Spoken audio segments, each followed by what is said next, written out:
ଯାଜ୍ଞସେନୀ ଭାଗ ଶୂନ ଆଦ୍ୟାଭାସ। ଓମ୍ ନମୋ ଭଗବତେ ବାସୁଦେବାୟ। ମହାଭାରତର ନାୟକ ପୂର୍ଣ୍ଣ ପୁରୁଷ ଶ୍ରୀକୃଷ୍ଣ ବାସୁଦେବଙ୍କ ପଦ୍ମପାଦରେ ଯାଜ୍ଞସେନୀ ନିବେଦିତା। କେବଳ କର୍ମ, କେବଳ ଜ୍ଞାନ, କେବଳ ଭକ୍ତିର ମୂଲ୍ୟ ନାହିଁ। କର୍ମୀର ହାତ, ଜ୍ଞାନୀର ଚକ୍ଷୁ, ଭକ୍ତିର ହୃଦୟ, ଏହି ତିନି ଗୋଟିର ସମନ୍ୱୟରେ ତ୍ରିବେଣୀ ସଙ୍ଗମ ହୁଏ, ମାନବ ଜୀବନ ସାର୍ଥକ ହୁଏ। ଶ୍ରୀମଦ୍ ଭଗବତ ଗୀତା। ଆଦ୍ୟାଭାସ। ଯାଜ୍ଞସେନୀ ନାରୀତ୍ୱର ଏକ ଆହ୍ୱାନ। କର୍ମ, ଜ୍ଞାନ, ଭକ୍ତି ଓ ଶକ୍ତିର ମୂର୍ତ୍ତିମନ୍ତ ଦେବୀ। ବିଶ୍ୱରେ ଏଯାବତ୍ ଏପରି ନାରୀର ଜନ୍ମଲାଭ କରିନାହିଁ ଯିଏ ଯାଜ୍ଞସେନୀ ଭଳି ନିର୍ଯାତନା, ଲାଞ୍ଛନା, ମାନସିକ ସଙ୍କଟ ଓ ସଂଘର୍ଷର ସମ୍ମୁଖୀନ ହୋଇଛି। କାମାନ୍ଧ ପୁରୁଷ ଦ୍ୱାରା ସୁନ୍ଦରୀ ନାରୀ ଯୁଗେ ଯୁଗେ ନିର୍ଯାତିତା ଏବଂ ଅପମାନିତା, କିନ୍ତୁ ଭାତୃବିବାଦ ଓ ଈର୍ଷା, ଅସୂୟାର ବଶବର୍ତ୍ତୀ ହୋଇ ନିଜର ବଂଶର କୁଳବଧୂକୁ ବହୁ ଜ୍ଞାନୀ, ଗୁଣୀ, ମାନି ପୁରୁଷଙ୍କ ସମ୍ମୁଖରେ ବିବେଚନା କରିବା ଏବଂ ସମସ୍ତେ ନୀରବରେ ନିର୍ବାସନା ଯୁବତୀ ଅଙ୍ଗଶୋଭା ଦର୍ଶନ କରିବା ପାଇଁ ବସି ରହିବା ଭଳି କଳଙ୍କିତ ଅଧ୍ୟାୟର ଦୃଷ୍ଟାନ୍ତ ବିଶ୍ୱର ଅଲିଖିତ ଲିଖିତ ଇତିହାସରେ ନାହିଁ। ଏପରିକି କାବ୍ୟ, କବିତା, କାହାଣୀ ବା ନାଟକରେ ମଧ୍ୟ କୌଣସି ନାରୀ ଏପରି ନିର୍ଯାତିତା ହେବାର ଦୃଷ୍ଟାନ୍ତ ନାହିଁ।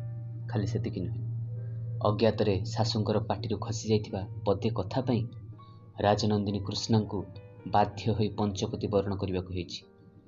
ପୁରାଣରେ ଏପରି କେତେକ ଦୃଷ୍ଟାନ୍ତ ଥିଲେ ମଧ୍ୟ ସଭ୍ୟ ମାନବ ସମାଜରେ ଇତିହାସର ଏହା ଏକ ଚାଞ୍ଚଲ୍ୟକର ଘଟଣା। ନିଜର ସତୀତ୍ୱର ପରାକାଷ୍ଠା ଯୋଗୁଁ କୃଷ୍ଣାଙ୍କର ନାମ ପ୍ରାତ ସ୍ମରଣୀୟ ହେଲେ ମଧ୍ୟ ପଞ୍ଚବତୀ ବରଣ ଯୋଗୁଁ କୌରବମାନଙ୍କ ଦ୍ୱାରା ଏବଂ କର୍ଣ୍ଣଙ୍କ ଦ୍ୱାରା କୃଷ୍ଣା ବହୁ ପୁରୁଷ ଭୋଗ୍ୟ ବରନାରୀ ଭାବରେ ବାରମ୍ବାର ନିର୍ଯାତିତ ହୋଇଛନ୍ତି।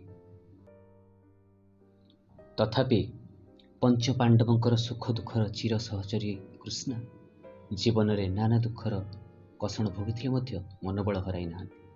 ଅବଶେଷରେ ହିମାଳୟର ମେରୁଗିରିରେ ସ୍ୱର୍ଣ୍ଣରେଣୁର ପ୍ରଥମେ ପାଦ ପକାଇ ସ୍ୱର୍ଗ ଲାଭରୁ ବଞ୍ଚିତ ହୋଇଛନ୍ତି କୃଷ୍ଣ ଏବଂ ଏକାନ୍ତ ନିଃସହାୟ ଅବସ୍ଥାରେ ଦେହତ୍ୟାଗ କରିଛନ୍ତି।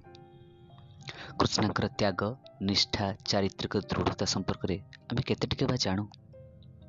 ଜନୈକା ପରିଚିତା ଭଦ୍ର ମହିଳାଙ୍କର ସାନ ଭଉଣୀ କୃଷ୍ଣା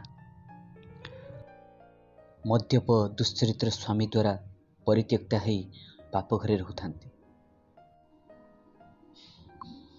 କୃଷ୍ଣା ପୁନର୍ବାର ବିବାହ କରାଯିବା ଉଚିତ ବୋଲି ସମସ୍ତେ ମତ ଦେଇ ସହାନୁଭୂତି ଅଜାଡ଼ି ଦେଉଥାନ୍ତି। ମାତ୍ର ଆମ ସମାଜରେ ପତି ପରିତ୍ୟକ୍ତା କୃଷ୍ଣାର ବିବାହ ଏତେ ସହଜ ଘଟଣା ନଥିଲା। ପଶ୍ଚିମ ଜର୍ମାନୀରେ ରହୁଥିବା ତାଙ୍କ ଭାଇଙ୍କ ପାଖକୁ କୃଷ୍ଣା ଉଚ୍ଚ ଶିକ୍ଷା ଓ ମନ ପରିବର୍ତ୍ତନ କରିବା ପାଇଁ ଚାଲିଯିବାର ଅଳ୍ପ ଦିନ ମଧ୍ୟରେ ପଶ୍ଚିମ ଜର୍ମାନର ଜଣେ ଯୁବକଙ୍କ ସହ ତାଙ୍କ ବିବାହ ହୋଇଗଲା। ସେ ବର୍ତ୍ତମାନ ଗୋଟିଏ ପୁତ୍ର, ଗୋଟିଏ କନ୍ୟାର ଜନନୀ।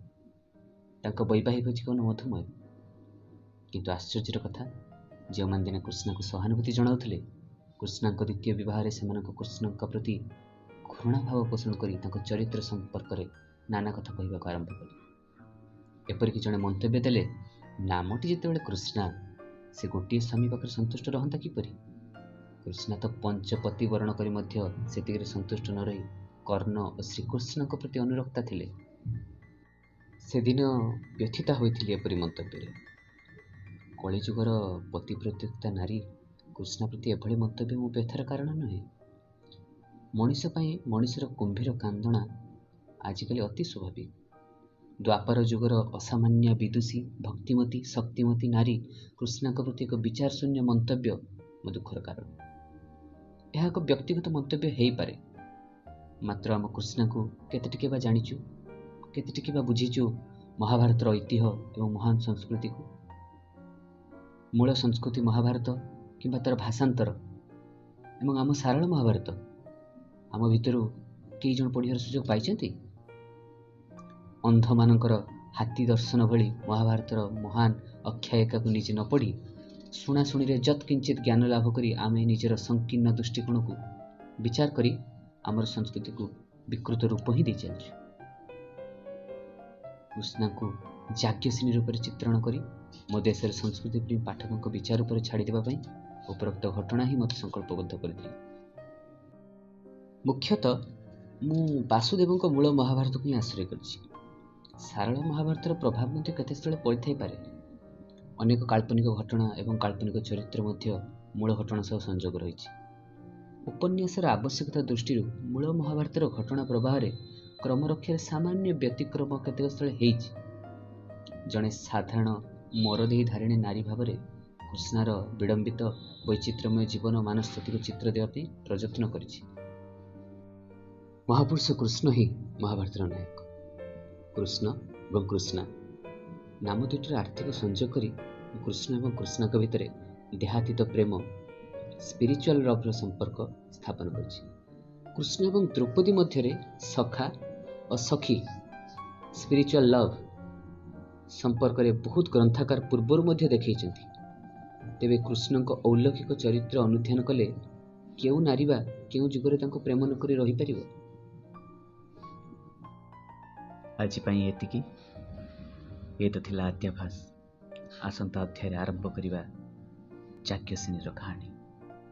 ଲେଖିକା ପ୍ରତିଭା ରାୟଙ୍କ ସହ କଥାକାର ପବିତ୍ର ଦତ୍ତ। ଯଦି ଏହି ଭିଡ଼ିଓଟି ଆପଣଙ୍କୁ ପସନ୍ଦ ଆସୁଛି ତେବେ ଲାଇକ୍, ସେୟାର ଏବଂ ସବସ୍କ୍ରାଇବ୍ କରିବା ପାଇଁ ଅନୁରୋଧ। ଖୁବ୍ ଶୀଘ୍ର କଥା ହେବା ଆସନ୍ତା ଅଧ୍ୟାୟରେ। ଧନ୍ୟବାଦ।